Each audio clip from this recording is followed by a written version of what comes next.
Viewers अस्सलाम वालेकुम। आज की ज़ेर नज़र वीडियो में हम आपको पाकिस्तान के एक इंतहाई टैलेंटेड लड़के से मिलवाने जा रहे हैं जो लोहे के साथ खेलता है और उसे अपनी मर्ज़ी और ख्वाहिश के मुताबिक ढाल लेता है।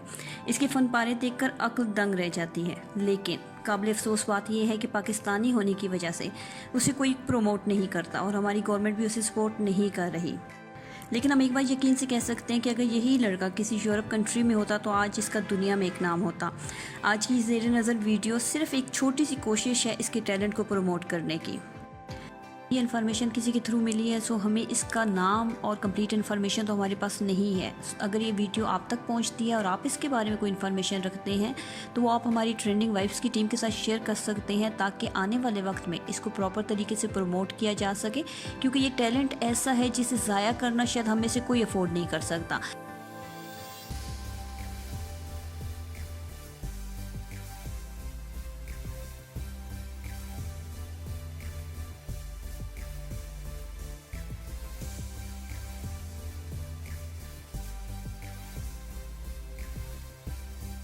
वीडियो पसंद आने की सूरत में और इस वीडियो में आगे बढ़ने से पहले चैनल को सब्सक्राइब करते हुए साथ मौजूद ना बजने वाली घंटी की अलामत को दबा दीजिए, ताकि आने वाली हर नई वीडियो आप तक बआसानी पहुंच सके। शुक्रिया।